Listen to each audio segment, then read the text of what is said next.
முதலமைச்சர் விஜய் கரூர் மக்கள் சந்திப்பு விழால பேசும்போது உங்ககிட்ட யாராவது லஞ்சம் கேட்டா விஜயோட ஆட்சி நடக்குதுங்கன்னு சொல்லுங்கன்னு முதலமைச்சர் விஜய் சொன்ன அதே கரூர் மண்ணுல இருந்து மட்டுமே 17 லட்சம் ரூபாய லஞ்ச ஒழிப்பு துறையினர் இப்போ கைப்பற்றியிருக்காங்க. அந்த 17 லட்சம் ரூபாயும் யாரோடது? அரசு வழக்கறிஞர்கள் நியமனத்துல முறைகேடு நடக்குது.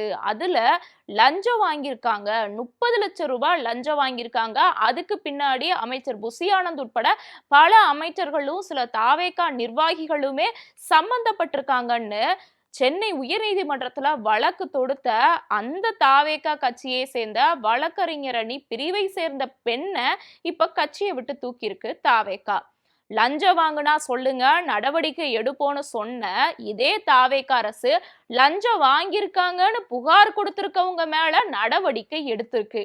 அப்ப சொல்றது ஒண்ணு, அதாவது மேடையில சொல்றது ஒண்ணு, செய்யறது ஒண்ணா இருக்கா முதலமைச்சர் விஜயோட அரசும் அவரோட தாவேகா கட்சி செயல்பாடும்? மொத்தமா தமிழ்நாடு முழுக்க 78 லட்சம் ரூபாய லஞ்ச பணமா இப்போ லஞ்ச ஒழிப்பு துறையினர் கைப்பற்றியிருக்காங்க. இந்த 78 லட்சம் ரூபாயும் யாரோடது? அரசு வழக்கறிஞர்கள் பணி நியமனத்துல லஞ்ச மோசடி நடந்திருக்குன்னு புகார் எழுந்திருக்கு. அதுக்கு பின்னாடி இருக்கக்கூடிய அரசியல் காரணம் என்னன்னு நியூஸ் பிளிக்ஸ் ரிப்போர்ட்ல விரிவா பார்த்திடலாம். டயா பூஸ்டர் சுகரை கண்ட்ரோல் பண்ணும், உங்க ஆரோக்கியத்தை மீட்டு தரும். சர்க்கரையை கட்டுப்படுத்துறதுக்கான எளிமையான வழிமுறை, இயற்கையான வழிமுறை. அனைத்து மருந்து கடைகளிலும் கிடைக்கும். தமிழ்நாடுல இருக்கக்கூடிய பல்வேறு நீதிமன்றங்களுக்கு அரசு வழக்கறிஞர்களுக்கான காலி பணியிடங்களை நிரப்பதற்கு ஒரு அரசாணைய ஜூன் 5 தமிழ்நாடு அரசு வெளியிட்டிருந்துச்சு. இந்த அரசாணைக்கான காலக்கெடு ஜூன் 29 மாலை வரைக்கும் இருந்துச்சு. ஆனா அதுக்கும் முன்னாடியே ஜூன் 29 மதிய வாக்குல அரசு வழக்கறிஞர்களை நாங்க செலக்ட் பண்ணிட்டோம் அப்படின்னு சொல்லி ஒரு உத்தேச பட்டியலை சோசியல் மீடியால லீக் ஆயிருந்துச்சு. இந்த பட்டியலை பார்த்த விழுப்புரம் தாவேகா வழக்கறிஞர் அணி இணை செயலாளரான ஞான சௌந்தரி, நானும் இதுக்கு அப்ளை பண்ணியிருந்தேன், நான் ஒரு தலிதாவும் இருக்கேன், தாவேகா கட்சியில இருக்கேன், இது எப்படி என்னோட பேரு இல்லாம, அதுவும் ஜூன் 29 ஈவினிங் தானே இதுக்கான காலக்கெடு முடியுது, அதுக்கு முன்னாடியே மதிய பொழுதுலயே எப்படி இதுக்கான உத்தேச பட்டியல் சோசியல் மீடியால லீக் ஆச்சு, அந்த உத்தேச பட்டியலையும் நான் இல்லையே அப்படின்னு ஷாக் ஆயிட்டு அவங்களோட மாவட்ட செயலாளரை அணுகி கேட்டிருக்காங்க.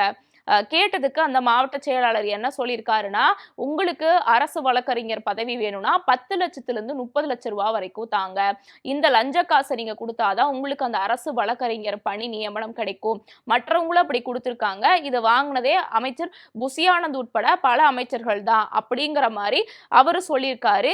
இந்த மாதிரியான செய்திகள் பல தகவல்களாகவும் வெளியாகி பரபரப்பை ஏற்படுத்தி இருந்துச்சு.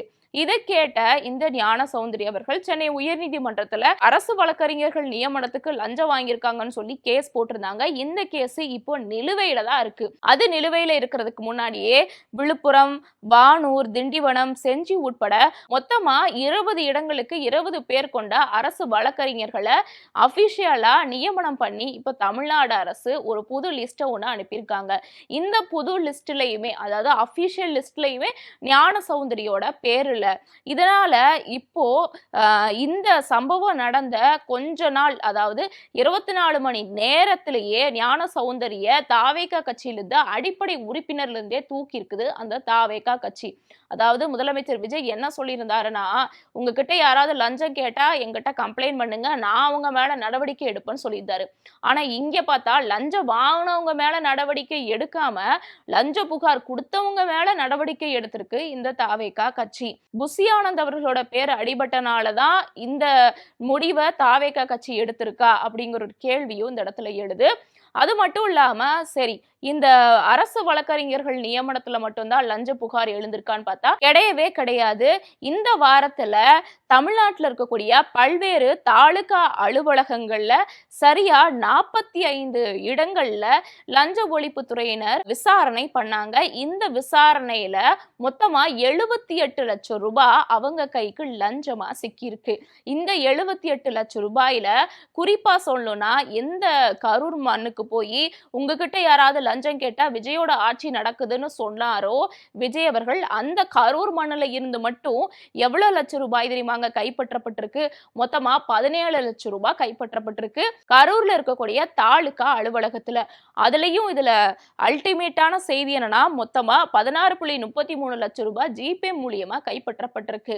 எந்த கரூர் மண்ணுல நின்னு உங்ககிட்ட யாராவது லஞ்சம் கேட்டா விஜயோட ஆட்சி நடக்குதுன்னு சொல்லுங்கன்னு விஜய் சொன்னாரோ அதே கரூர் மண்ணுல இருந்த மட்டும் 16.33 லட்சம் ரூபாய் ஜிபே மூலியமா பெறப்பட்டிருக்கு.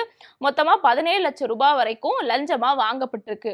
சரி, இது மட்டும் தானான்னு பார்த்தா அடுத்து திருச்சி கிழக்குல 12.40 லட்சம் ரூபாய் லஞ்சமா கைப்பற்றப்பட்டிருக்கு. இதுல ரொக்கமா 7,000 ரூபாய் தான், மத்தது எல்லாமே ஜிபே மூலியமா லஞ்சமா வாங்கியிருக்காங்க. இப்படி பார்த்தா மொத்தமா 45 இடத்துல நடந்த சோதனையில மொத்தமா தமிழ்நாடு முழுக்க எல்லா தாலுகா அலுவலகங்கள்ல இருந்துமே 82.10 லட்சம் ரூபாய் லஞ்ச ஒழிப்புத்துறையினர் கையில சிக்கியிருக்கு.